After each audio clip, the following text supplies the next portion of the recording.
Hola, esta es la Biblia, el Nuevo Testamento, la palabra preservada que les he mencionado, que es una de las que estoy usando para estudiar este tema, a la par de la Reina Valera 60.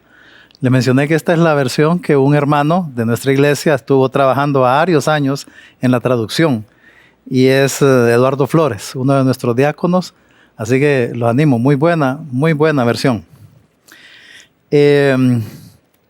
Estamos poco a poco estudiando este tema, pues poco a poco, porque varias cosas que dice la Biblia en realidad son de irlas digiriendo despacio y en realidad son para creerlas, punto. Dios dice, así es, lo creo. Aunque al principio choquen con nuestra lógica humana. Por ejemplo, ¿te recuerdas cuando te costaba entender que las buenas obras no sirven para salvarse? O sea, te chocaba con tu lógica, ¿verdad? Dios lo dice y ahora que ya somos salvos, lo vemos tan claro de que las obras no pueden salvar a nadie. Eso es tan liberador incluso, ¿verdad? Pero todavía no es fácil para digerir eso para muchos. Por eso es que hay millones aún que se dicen cristianos que siguen apelando a las buenas obras para salvarse, apelando a las buenas obras para cuidar su salvación, e incluso algunos apelan a las buenas obras para estar bien con Dios. Entonces, es importante que hay una diferencia. Es bien diferente hacer obras porque ya soy salvo que para ser salvo. Hay un mundo de diferencia entre estas dos cosas. Entre hacer obras porque amo al Señor que hacer obras para estar bien con Dios. Son cosas diferentes, muy diferentes. Entonces seguiremos viendo cómo la gracia es que tiene un efecto desarrollador de santidad en nuestra vida. Y esa en realidad es la única santidad genuina. Algunos creen que pueden lograr santidad por sus esfuerzos, pero esa santidad en realidad se la estarían dando ellos mismos, no Dios. Sería un resultado de su esfuerzo.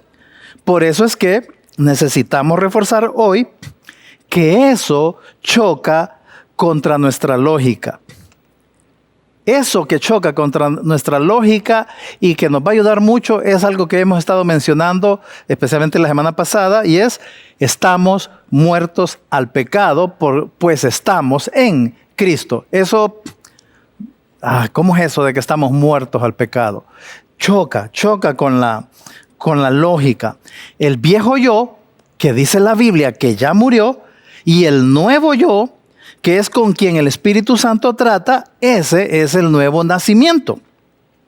Esa es la nueva criatura que menciona Pablo en Corintios. Y otras cosas emocionantes que te voy a mencionar hoy, que incluso yo creo que hasta te va a parecer de ciencia ficción, muchas de las cosas que vamos a hablar en esta ocasión. Así que me gustaría que oráramos para que en realidad lo captemos, lo aprendamos. Ya he estado orando para que Dios use este tiempo, pero me gustaría reforzarlo un poco más. Señor, gracias por tu palabra. Queremos creerla simplemente porque tú lo dices. Y esto que nos vas a enseñar y nos estás enseñando en estas semanas es liberador, Señor. Nos hace quedar con la boca abierta ante tu gracia. Usa este tiempo, Señor. En el nombre de Jesús te lo pido. Amén y amén. Quiero poner una base, y es que para entender la Biblia es importante el contexto. Igual que cuando leemos cualquier otro libro, igual que cuando vemos las noticias, igual cuando vemos alguna película. Por ejemplo, si te dicen, esta semana la gasolina va a costar 115 lempiras. Entonces necesitas un contexto para saber qué significa eso, si es que subió de precio o si es que bajó de precio. Sin el contexto, sin conocer el contexto, no vas a saber si la gasolina subió o bajó, ¿verdad? No sé si te has fijado también en algunas películas que empiezan con una escena, pero de repente sale un rotulito que dice 8 años antes, y entonces te retroceden en el tiempo. Y eso te ayuda a entender esa primera escena. Necesitas ese contexto. Bueno, pues así es la Biblia. Es una bendición, de verdad que es una bendición, es de gran ayuda que esté subdividida la Biblia en capítulos y versículos. Pero tenemos que entender que cuando los escritores bíblicos la escribieron, ellos no pusieron capítulo tal, versículo tal, ellos no pusieron eso. Ellos simplemente escribieron corrido. Entonces venimos nosotros y leemos un versículo, ¿verdad? Que es capítulo tal, versículo tal, y lo citamos muchas veces sin tener en contexto. ¿Cuál es el contexto de ese pasaje? Ya sea el contexto histórico, el contexto de qué más dice la Biblia, de en medio de qué otros versículos están. Hay varios contextos. Y eso, tener en mente el contexto o los contextos, a veces nos ayuda mucho a entender un poco más la gracia. Debemos entender, por ejemplo, cuándo es que está hablando o desarrollando la ley o desarrollando la gracia. Cuándo es que se está dirigiendo a Israel y cuándo es que se está dirigiendo a nosotros.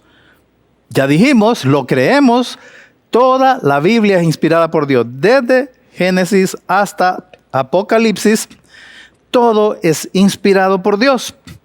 Pero no todo lo veremos o lo usaremos igual en la Biblia. Por ejemplo, todos esos versos que aparecen en la Biblia acerca de los sacrificios de animales no son para nosotros. Los leemos, nos ayudan a entender cosas, pero no son para nosotros. Eran para el pueblo de Israel. Igual con la prohibición de animales, ¿verdad? Pero los salvos los vemos, esos pasajes, diferente a como esos mismos pasajes los ven los judíos. O por ejemplo, otro caso, los versos que mencionan en el Nuevo Testamento, el caso de hablar en lenguas, si analizamos bien su contexto, vamos a entender por qué es que no son para la iglesia de hoy, sino que eran para la iglesia en ese momento cuando no tenían el Nuevo Testamento. No estaba escrito aún. Y por lo tanto necesitaban de milagros, de señales milagrosas para validar ese mensaje que la iglesia traía. Un mensaje que era muy diferente al del judaísmo, ¿verdad? Y así podemos ir mostrando muchos ejemplos y ahí están. Por ejemplo, en los evangelios. Es diferente cuando Jesús le está hablando a los que están bajo la ley y cuando se está proyectando hacia la iglesia. Porque recordemos que la iglesia no existía antes de Hechos 2. Y eso ya me da un contexto. Cuando Jesús está hablando, muchas veces se está proyectando al futuro, cuando ya exista la iglesia. Los discípulos no captaban todo. Otras cosas Jesús en los evangelios está hablando a la gente que está bajo la ley. Entonces, pero cuando entendemos el contexto, eso ya nos da una gran ventaja para poder sacarle mayor jugo al Antiguo Testamento, a los evangelios, en todo aquello en que está la gracia mencionada. Así que espero que les sirva esta aclaración de base. Ahora bien, si eres salvo, estás en Cristo y estás ahí para siempre. Por eso es que nos salvó para siempre. No hay otra razón por la que podamos decir soy salvo para siempre. La razón es que estamos en Cristo. Ya estoy ahí para siempre. Y estás en Cristo desde el mismo instante que fuimos salvados. Yo estoy ahí desde que me salvó, tú estás ahí desde que Él te salvó. Dios, miren qué interesante, Dios juntó de una manera milagrosa varias líneas de tiempo. Por ejemplo, el año en que tú fuiste salvo, en mi caso fue 1985, en tu caso puede haber sido el año 2000, el año 1970, el año 1994. Todas esas líneas de tiempo se cruzaron con el momento de la muerte y crucifixión de Jesucristo. O sea, todas esas líneas de tiempo se cruzaron al mismo tiempo. ¿Cuál multiverso de Marvel? Eso se queda corto y chiquito. Esto que dice Dios es increíble. Son millones de cruces de tiempo y así fue como sucedió lo que dice Gálatas 2:20. Con Cristo estoy juntamente crucificado. Literalmente he sido crucificado Y ya no vivo yo, mas vive Cristo en mí. Y lo que ahora vivo, lo vivo en la fe de Jesús.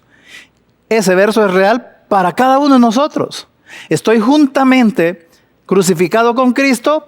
Yo en 1985, vos en el año 1994, 1982, 2020.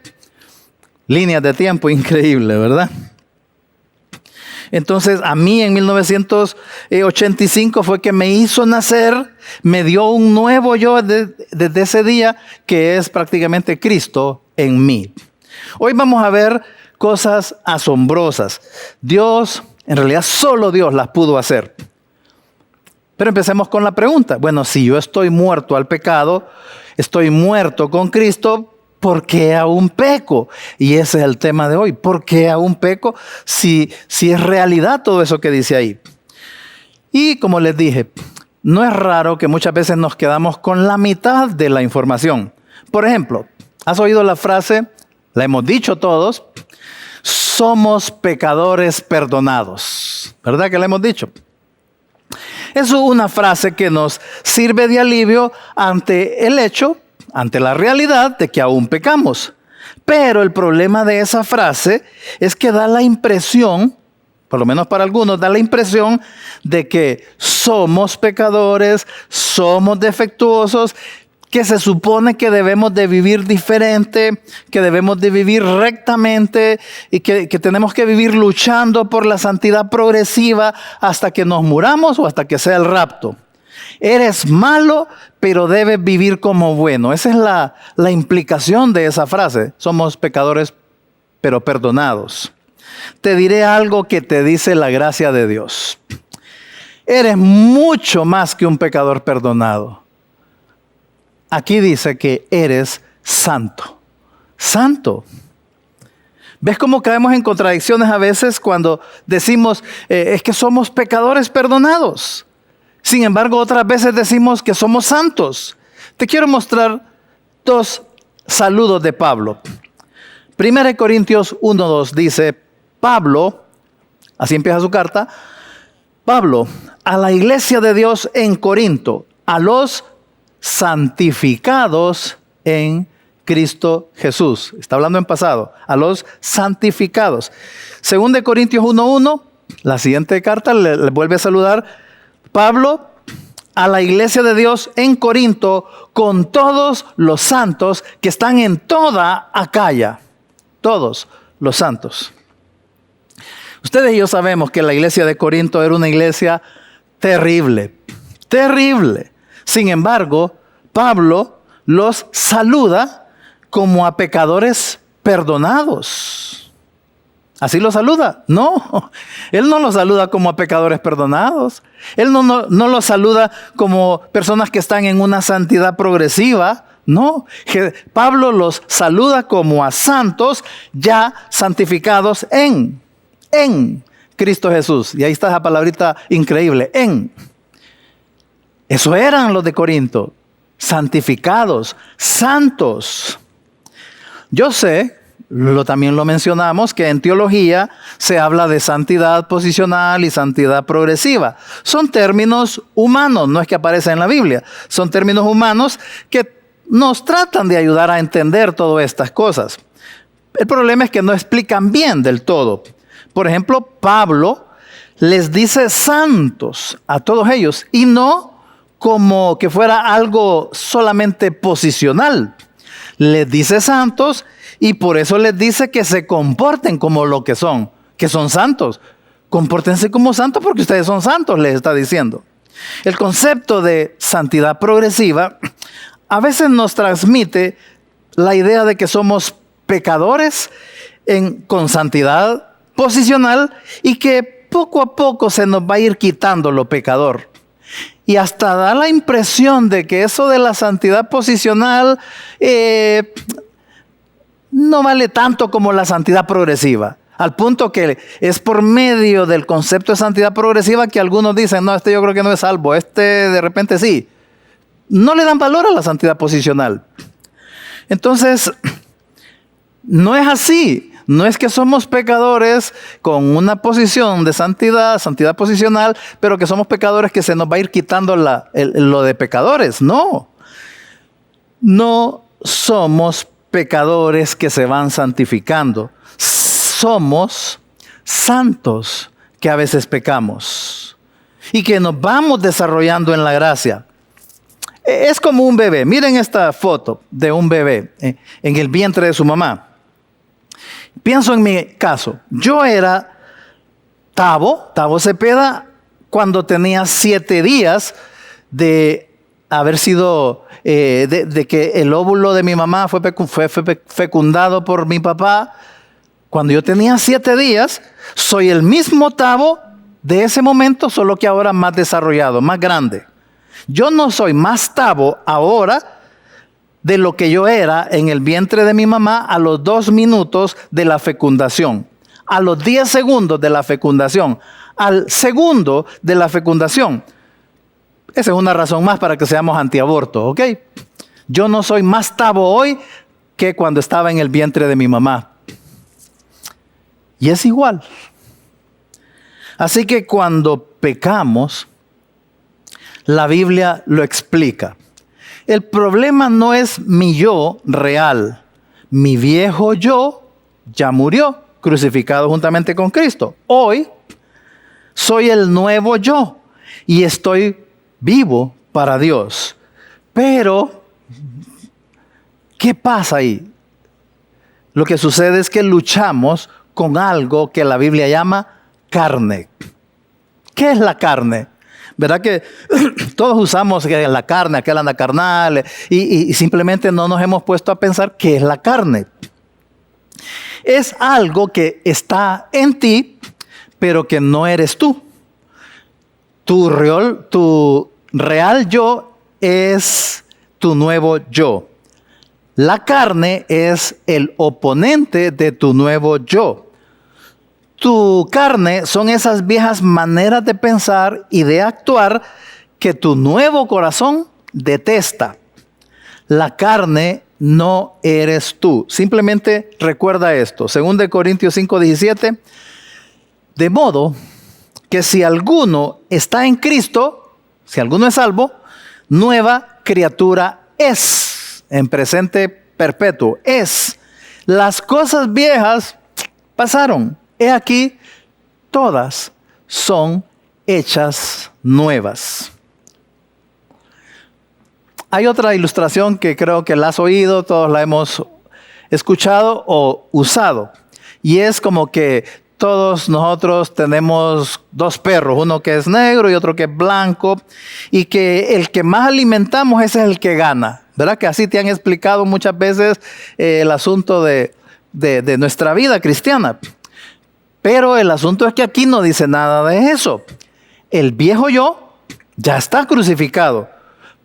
Eso quiere decir que por más que yo alimente a un muerto, no se va a hacer más fuerte que el que está vivo.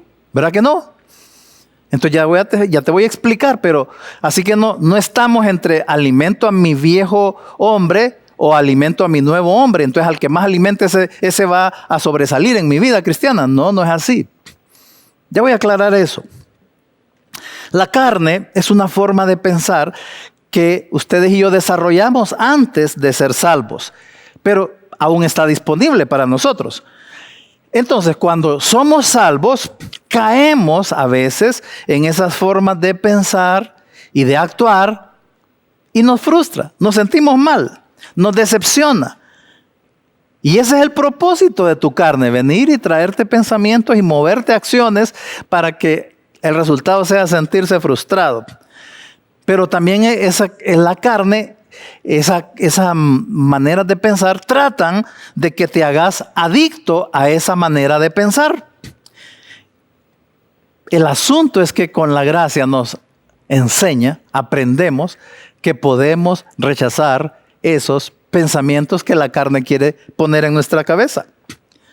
Y entonces ya podemos caminar, de verdad que en la gracia podemos caminar en dependencia del Espíritu Santo que nos está aconsejando constantemente. ¿Saben desde dónde nos aconseja el Espíritu Santo? Desde adentro. Está adentro de ti desde el momento en que confiaste en Cristo. Y desde ahí adentro el Espíritu Santo te está guiando, aconsejando. Gálatas 5:16 dice así: caminen en el Espíritu y no cumplirán los deseos de la carne. Ahí está bien sencillo, clarísimo. ¿Saben cuál es la fuente de tus pensamientos? Cuando vos sabes, estos pensamientos vienen de la carne, no del Espíritu. No es la guía y el consejo que me está dando el Espíritu, es la carne que me está queriendo poner esas cosas. Entonces, cuando yo identifico de dónde proceden esos pensamientos, eso me ayuda. Porque entonces yo puedo analizar cada tentación en cada ocasión. Yo puedo analizarla. Y es importante que sepas lo siguiente: podés andar en el Espíritu. Podés decirle no a la carne. Podés. Antes no podíamos. Antes de ser salvo no podíamos.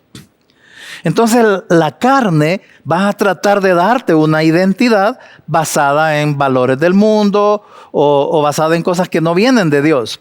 Fíjense el caso de Pablo. Miren lo que dice aquí, fijémonos bien.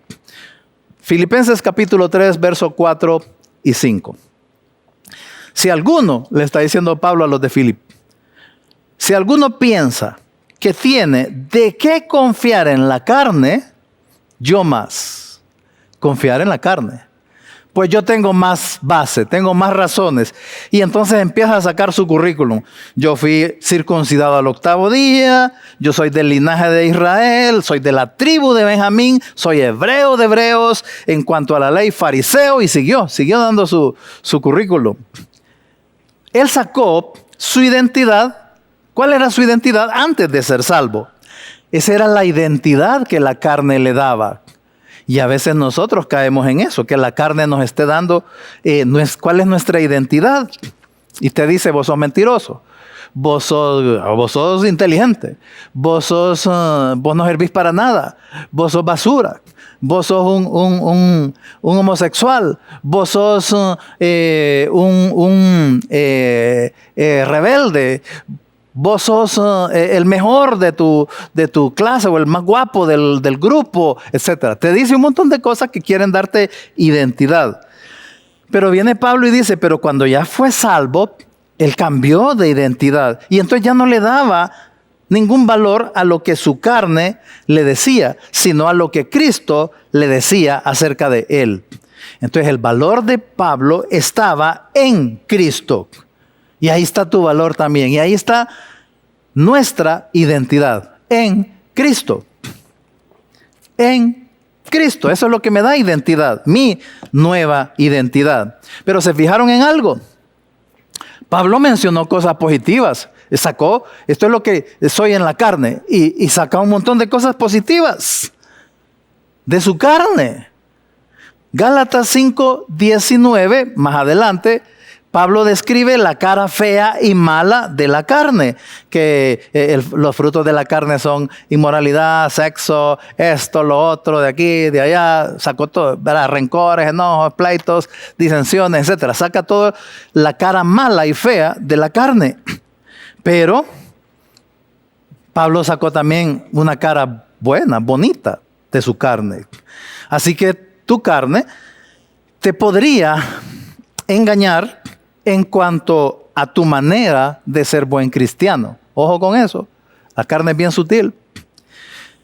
Te puede decir la carne y estar sucediendo que sos obediente a Dios, sos celoso de la sana doctrina, sos trabajador, siervo de la iglesia, disciplinado, pero que solo esas cosas en realidad solo están alimentando tu ego o tu legalismo. Fíjense bien en ese currículum de Pablo. Fijémonos en la iglesia de Éfeso, cuando Jesús le reclamó que yo sé que vos haces esto, que haces aquello, que haces, pero le dice, tengo una cosa contra ti, que has olvidado tu primer amor. Entonces la carne no siempre se ve mala y pecaminosa. Entonces, caminar en la carne, a veces para algunos, puede ser un sustituto de andar en el Espíritu. Y no van a echarlo de ver. el caminar en la carne, en las cosas buenas de la carne. Entonces, ¿qué es la carne? La carne es una manera de pensar y una manera de actuar que se opone al Espíritu de Dios que ya está adentro de ti. Es esa forma de pensar que no quiere, la carne no quiere que andes en tu nuevo yo. La carne no eres tú. La carne no es tu viejo yo tampoco. Un ejemplo. Imagínate que sos un hondureño que se va un tiempo a vivir a Argentina, regresa, y entonces estando aquí, a veces se te sale, especialmente cuando tenés poco tiempo de haber regresado, a veces se te sale hablar como argentino. Che, ¿qué te pasa, pibe? Y empezás a hablar así, y ni te das cuenta. Pero tu manera de hablar no define de dónde sos, ¿verdad? Igual, muchas veces pensamos, hablamos en la carne, pero eso no define quiénes somos. Cristo sí define quiénes somos. ¿Quiénes somos? Somos ciudadanos del cielo, aunque a veces caminamos como en la carne. A veces se nos sale hablar como argentino, digámoslo así. Es en esos momentos en que actuamos como alguien que no somos. Cuando hacemos algo en la carne, estamos actuando como alguien que no somos. Lo que realmente somos, lo que realmente eres y yo soy, es hijos de Dios. Fuiste diseñado, se te dio un corazón nuevo para expresar a Jesús y solamente eso te va a dar satisfacción. La carne no. La carne es la manera que solíamos actuar antes de conocer a Cristo. Pero eso va a ser reemplazado a cierta velocidad en unos y en otros. Eso va a ser reemplazado por el nuevo yo. Solo necesitamos una actualización de nuestra mente en Cristo. Actualizarnos y decir, no, yo soy nueva criatura. Yo soy un nuevo yo. Yo nací de nuevo. Yo estoy en Cristo y etcétera, etcétera, etcétera. Tengo que actualizar mi manera de pensar, mi identidad, para no estar funcionando y haciendo cosas que yo ya no soy. Ya no soy. Ahora, ¿cómo peleamos contra la carne? Gálatas 5:16 empezó diciendo, caminen en el Espíritu y no cumplirán los deseos de la carne. Eso significa que no me tengo que concentrar en la carne, que tengo tal pecado, entonces yo voy a tomar esto, voy a hacer aquello, estas estrategias para luchar contra esa carne, esas cosas. No, me tengo que concentrar en caminar en el Espíritu. No tienes que estar buscando tácticas contra la carne, sino concentrarme en caminar con Él. Caminar con Él. Por eso es que hemos dicho en otras ocasiones también que la clave de la santidad no es tratar de alejarme del pecado, sino caminar más con Cristo.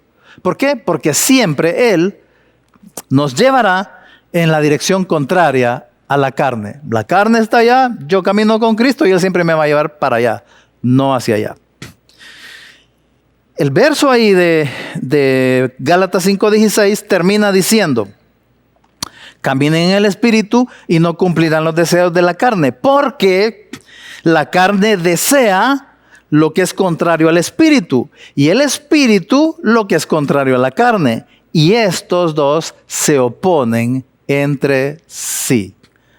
El Espíritu y la carne se oponen. Luego, más adelante, en el 5:20, contrasta el fruto del Espíritu con los frutos de la carne. Y luego remata en el versículo 24 diciendo, pero los que son de Cristo han crucificado la carne junto con sus pasiones y deseos. Han crucificado, ya sucedió. ¿Quiénes? Los que son de Cristo, vos y yo. Entonces, concéntrate en vivir como lo que ya sos, lo que Jesucristo te hizo. Alguien nacido de nuevo, con un nuevo yo, con un nuevo corazón para poder andar en el Espíritu por pura gracia, no en la carne, no en la carne. Entonces, ¿cómo sabes si algo bueno lo estás haciendo en la carne? Simplemente porque empieza a alimentar tu ego, tu orgullo, tu vanidad. No importa que sean cosas buenas. Cantar, servir allá, predicar, dirigir un grupo, servir en aquello o en lo otro, dar el evangelio. No importa qué cosa buena estés haciendo. Si está alimentando tu ego, tu vanidad, tu orgullo, lo estás haciendo en la carne. Andar en el Espíritu por gracia solo funciona con la humildad. De eso vamos a hablar más adelante, en otro miércoles. Ok, pero ¿y qué sucede cuando se vienen esos deseos de pecar? Y esos pensamientos pecaminosos, la tentación, ¿qué sucede? Bueno, hablemos qué es el pecado. Ya vimos qué es la carne, maneras de pensar, maneras de actuar. ¿Qué es el pecado? Y fíjense qué interesante que en la Biblia encontramos una diferencia. A veces se refiere a los pecados y a veces se refiere a el pecado. La Biblia está haciendo una diferencia entre el pecado y los pecados. Y ahí traté de graficar esta diferenciación. Los pecados, pues son lo que todos llamamos pecados, ¿verdad? El chisme, el rencor, el enojo, la inmoralidad sexual, el mentir, los vicios, etcétera, etcétera, etcétera. Esos son los pecados. Pero cuando habla de el pecado, en realidad está hablando de un poder, una entidad que viene y te ofrece pensamientos, ideas, planes, y que eres tú quien decide aceptarlos como que si fueran cosa tuya. Se te vienen, te las trae. Pero en realidad esos pensamientos no se originaron en ti. Y no es lo que realmente deseas si sos salvo. Esas cosas que te vienen, en realidad no es eso lo que realmente deseas si sos salvo. No somos responsables de esos pensamientos que se vienen, las tentaciones, pero sí somos responsables de aceptarlos. Y somos responsables de las consecuencias que hayan por hacerles caso, por dejarnos llevar. Entonces, ¿por qué es que no somos responsables de esos pensamientos pecaminosos?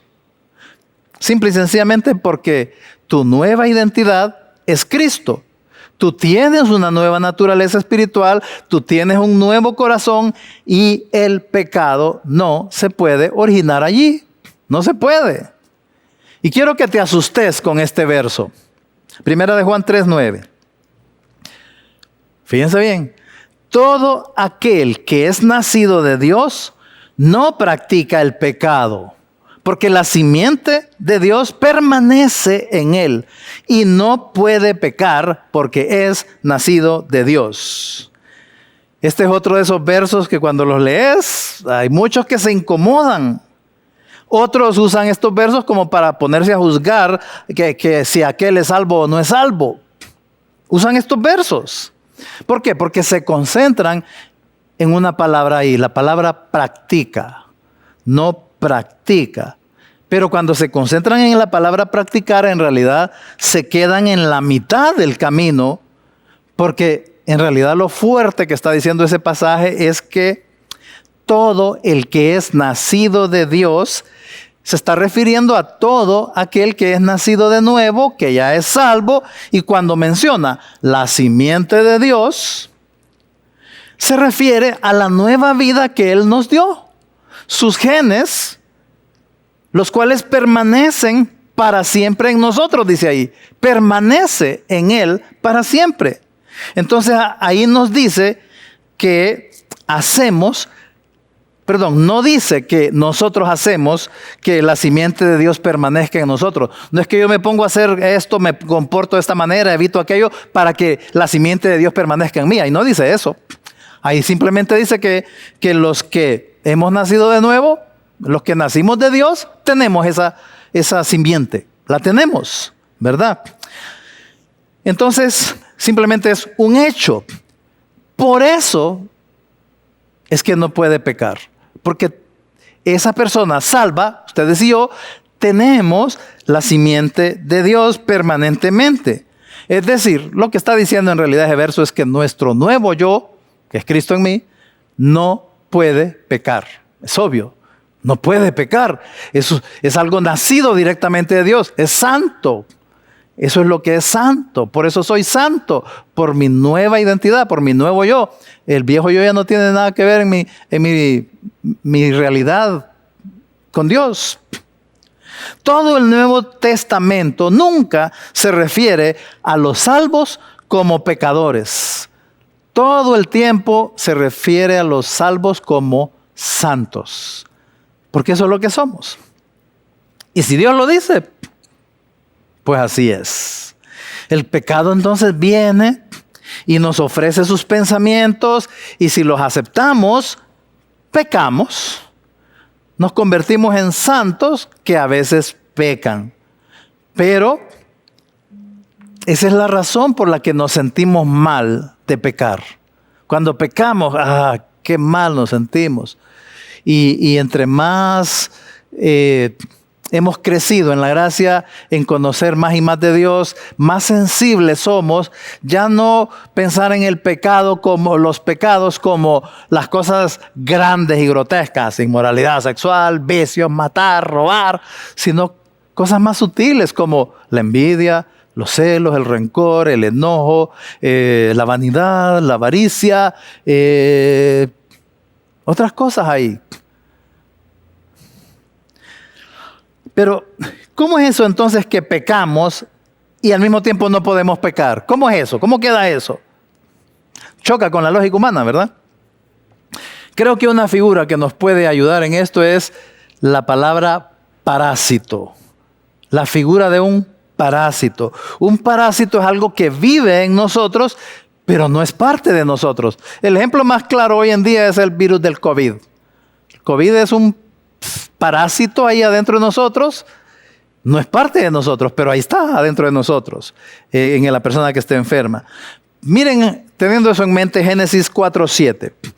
Dios le dice a Caín, si te niegas a hacer lo correcto, entonces ten cuidado, el pecado está a la puerta, al acecho y ansioso por controlarte. ¿Quién? El pecado. Dios le dijo a Caín que hay un poder llamado pecado que entró al mundo caído con la caída de Adán y Eva, y esa entidad llamada pecado está ahí buscando agarrarte de sorpresa y controlarte. Eso es lo que anda buscando detrás de todos nosotros. Es una entidad en sí misma, no es parte de mí, es un parásito. Romanos 7, Pablo mismo lo descubrió al pecado actuando dentro de él. Fíjense que la palabra pecado en griego es amartia y significa un poder gobernador que tiene características como de una persona. El pecado tiene su propia entidad que se mete y es un parásito en nosotros.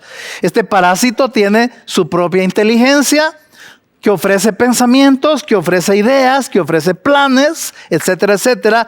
Y es un parásito en nuestro cuerpo porque actúa por medio de los miembros de nuestro cuerpo, dice Pablo en Romanos 6 y 7. Romanos 6, verso 12. No permitan que el pecado reine en su cuerpo mortal para obedecerlo en sus deseos carnales. Los deseos carnales del pecado no son tuyos, son de él. De eso. El pecado, obviamente, trabaja en equipo con la carne para venir y ofrecernos esos pensamientos y maneras de pensar y actuar con las que nos acostumbramos antes de ser salvos. Por eso es que el pecado no viene a tentarme con pecados que yo no tuve ningún problema antes. O sea, si yo nunca bebí, nunca va a venir a tentarme con la bebida. Pero si en el pasado sí tenía yo problemas con la bebida, entonces eso sí me lo va a venir, la carne se asocia con el pecado y me viene a ofrecer ese pecado porque sabe que en mi pasado estaba ahí eso. Viene a ofrecernos sus pensamientos, sus deseos. Y encima de eso, el pecado, la carne, ahí está el diablo. El diablo que es un experto en estar empujando esos pensamientos. Yo, en cambio, tengo un nuevo corazón que solamente desea lo que agrada a Dios. Entonces, cuando el verso dice que el nacido de Dios no puede pecar, lo puedo comparar más o menos con una brújula. Todos conocemos una brújula. La brújula es ese aparatito que por X explicaciones, razones, siempre señala al norte. Es atraído por una cuestión magnética ahí en la tierra, pero siempre señala al norte. No importa, uno le puede mover la brújula y lo que nos señala es dónde queda el norte siempre. La brújula no puede señalar para otro lado. Entonces, como todo el mundo sabe, esa siempre señala el norte, entonces eso nos ayuda a identificar dónde es el sur, dónde es el este, el oeste, etc. La podemos mover con la mano, la agujita, pero si la soltamos, ella solita va a regresar a señalar al norte. Bueno, Dios quiere que recuerdes la verdad. ¿Cuándo? Cuando el pecado viene. Cuando el pecado se asocia con tu carne y te empieza a poner pensamientos para que hagas algún pecado, o cuando ya lo hiciste el pecado, entonces viene a bombardearte. Pero Dios quiere que recordes la verdad. No lo hiciste tú, es decir, tu nuevo yo no hizo eso, sino ¿quién? El pecado que mora en mí como un parásito. Qué increíble, parece ciencia ficción, ¿verdad? Tú eres responsable, o sea, no eres responsable de pensar eso, pero sí sos responsable de hacerle caso y de dejarte llevar y de las consecuencias de hacerle caso. De eso sí sos responsable. ¿Por qué sos responsable de eso, de las consecuencias y todo? Bueno, porque como ahora estamos bajo la gracia, podemos decirle no. No al pecado, no a la carne, y le podemos decir sí al Espíritu. Vamos, voy a andar contigo de la mano, voy agarrado, de todo modo el Espíritu está dentro de mí, le hago caso y me voy con Él. Miren, casi para terminar, miremos esta lucha que Pablo describe en Romanos 7, del 15 al 24. Es increíble cómo la describe. Yo sé que mucha gente ha leído este pasaje, capítulos 6 y 7 de Romanos, y los lee y no le entiende. Se queda en el aire. Creo que ahora, después de todas las explicaciones que les hemos dado, pueden venir y ponerse a leerlo despacito y se van a encontrar que le van a entender muchas cosas. Lo leo. Dice Pablo, porque lo que hago no lo entiendo. Pues no hago lo que quiero, sino lo que aborrezco, eso hago. Está hablando de su nuevo yo, ¿verdad?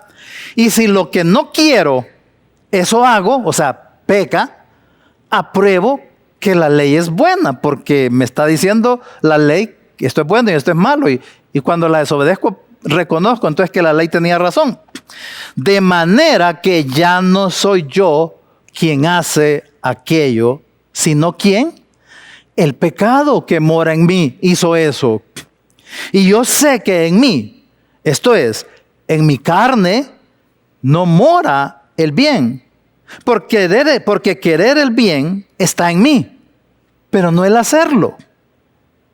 Porque no hago el bien que quiero, sino el mal que no quiero. Eso hago. Miren qué debates hay en su interior.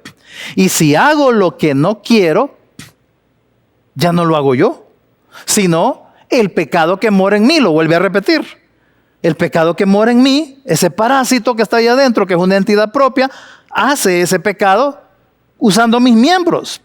Así que, queriendo yo, mi nuevo yo, hacer el bien, me encuentro con esta ley, que el mal está en mí, como un parásito, adentro de mí. Porque según el hombre interior, o sea, el nuevo yo, me deleito en la ley de Dios. Mi nuevo yo se deleita en la ley, en obedecerla, en Dios, en todas las cosas de Dios. Me deleito. Pero veo otra ley en mis miembros, en los miembros de mi cuerpo, empezando por el cerebro. encuentro otra ley que se revela contra la ley de mi mente y que me lleva cautivo, preso a la ley del pecado que está en mis miembros. Ay, miserable de mí. ¿Quién me va a librar de este cuerpo de muerte? Está Pablo ahí en una situación increíble. Está describiendo el pecado como algo que está dentro de él, pero que no es parte de él. Describe que el nuevo yo no puede pecar y por lo tanto se siente mal al pecar y aborrece eso de pecar.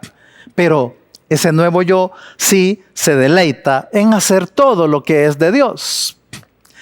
Describe también una ley del pecado que está en los miembros de su cuerpo, como les dije, empezando por el cerebro, nuestra mente. Cuando recibiste a Jesucristo, recibiste un corazón nuevo, pero no un cuerpo nuevo. Ese todavía no lo tenemos hasta que nos vayamos al cielo. Por eso, como todavía tengo el cuerpo, por eso el pecado todavía tiene acceso a ofrecerle mensajes a tu cuerpo, a tu cerebro. Por eso es que tiene acceso todavía. Y es tan fuerte esa ley del pecado que, dice Pablo, lo lleva a hacer lo que no quiere hacer. Él no quiere pecar. Vos y yo, nuestro nuevo yo, no quiere pecar. Aborrece eso, no le gusta. Por eso Pablo y todo creyente gritamos: miserable de mí, ¿quién me librará de este cuerpo de muerte? Y la respuesta está en el verso 25. Gracias doy a Dios por Jesucristo, Señor nuestro. Así que yo mismo, con la mente sirvo a la ley de Dios, mas con la carne a la ley del pecado. Pero, ¿cuál es la solución? Gracias a Dios por Cristo. ¿Por qué? Porque yo estoy en Él. Estoy en Él. Aunque el pecado está dentro de mí, yo estoy en Cristo. Y eso hace un mundo de diferencia. Pero la carne sigue sirviendo a ese parásito mío, que es el pecado, que no soy yo. Eso, lo aclaro, no me hace menos responsable de los pecados que comete, sino que me hace más responsable. ¿Por qué me hace más responsable? Porque en la gracia yo puedo decir que no.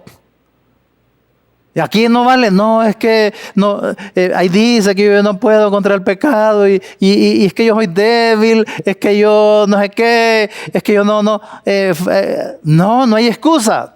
En la gracia podés decir no al pecado, a la carne, al diablo, en la gracia nada más.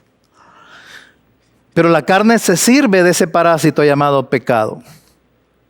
Así que la famosa lucha entre el perro negro y el perro blanco no es que el perro negro es tu viejo yo, no, ¿verdad?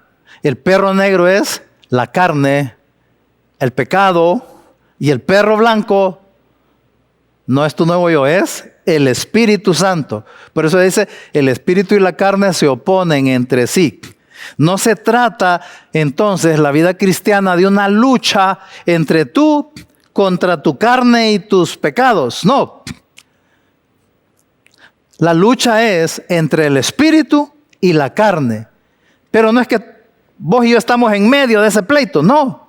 Vos y yo estamos del lado de Dios. ¿Por qué? Porque vos y yo somos hijos de Dios. Por eso te dijimos, ¿estás en algún pecado? Para eso, solo paralo, stop. Habla con Dios y seguí adelante, porque por gracia podés decirle no al pecado. El diablo no puede obligarte a pecar y ahora tu nuevo yo no quiere pecar. Por eso, no vivir bajo la gracia es una desgracia. Es una desgracia. Así como para un pez, lo natural es andar cómodo debajo del agua. Ahora, para ti, lo natural, ¿qué es? Andar en el Espíritu. Imagínate que que vos como humano te metes bajo de agua y solo aguantas un rato. Solo aguantas, ¿qué? 1 minuto, 2 minutos, 30 segundos, no aguantas mucho debajo del agua. Pero imagínate que por alguna cosa milagrosa te convirtieras como en un pez. Entonces ya para ti lo natural sería andar debajo de agua sin ninguna angustia ni nada. Más bien, estar fuera del agua te empezaría a sentirte mal, horrible, muriéndote. Eso es lo que nos ha pasado. Tu nuevo yo no puede pecar. Eras pecador, ahora eres santo. Por lo tanto, solo comportate como lo que sos. Y así como Dios quiere que te mires a ti mismo, mira a cada uno en tu familia, si son salvos. A cada uno de los hermanos del grupo. Míralos con esa actitud de gracia. Porque así de asombrosa es su gracia. De verdad que Dios es grande. La próxima semana vamos a seguir viendo cómo podemos vivir bajo la gracia de Dios. Y siempre les ofrezco mis notas, ¿verdad? Ya saben mi correo, gusep@gmail.com. Yo mando mis notas, no hay problema. Vamos a orar. Señor, gracias por tu gracia. Porque de verdad sin tu gracia no tendríamos ni la más remota posibilidad de vencer el pecado, de oponernos a la carne. No tendríamos el menor chance de decirle no al diablo. Gracias, Señor, porque tú has hecho un milagro increíble. Tú vives en mí. Has puesto tu Espíritu Santo y hay una nueva vida, un nuevo corazón para que andemos en la gracia, disfrutándote a ti. En el nombre de Jesús, te ruego que le ayudes a todos los hermanos a entender estas cosas para que vivan deleitándose en ti. Te lo pido en el nombre de Jesús. Amén y amén. Que Dios les bendiga. Ya dentro de poco nos vamos en el rapto. Mientras tanto, vivamos disfrutando la gracia y viendo con gracia a los demás hermanos. Que Dios les bendiga.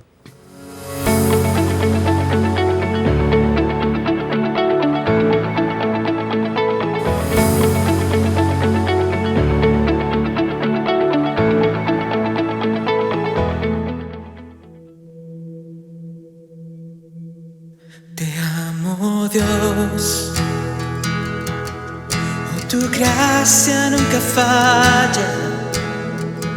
Por siempre yo en tus manos estoy.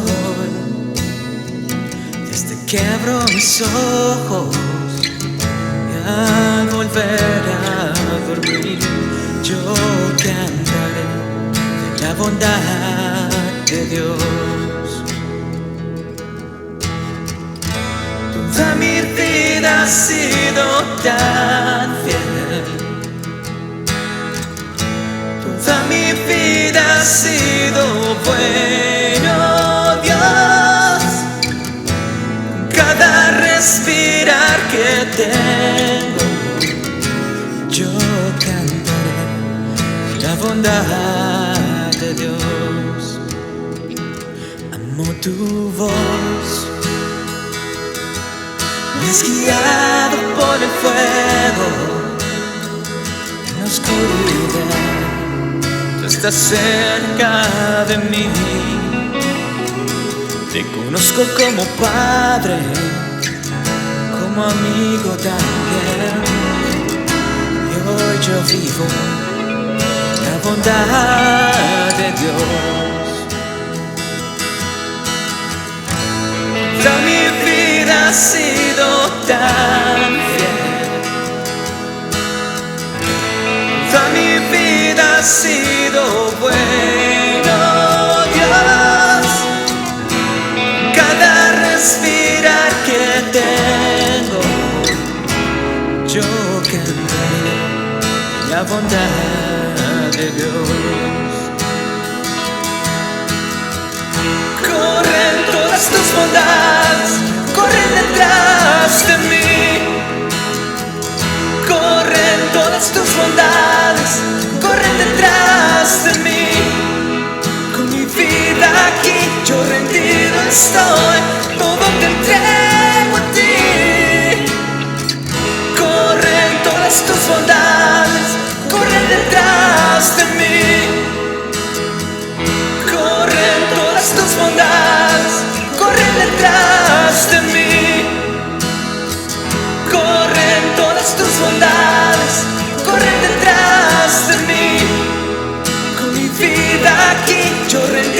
estoy, todo te entrego a ti.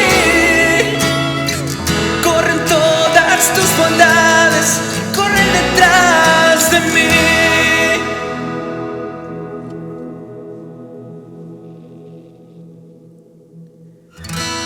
Toda mi vida ha sido tan fiel. Toda mi vida ha sido bueno, Dios. Con cada respirar que tengo, yo cantaré de la bondad de Dios. Toda mi vida ha sido tan fiel. Toda mi vida ha sido bueno, Dios. Cada respirar que tengo, yo cantaré de la bondad de Dios. Yo cantaré de la bondad de Dios. Yo cantaré de la bondad de Dios.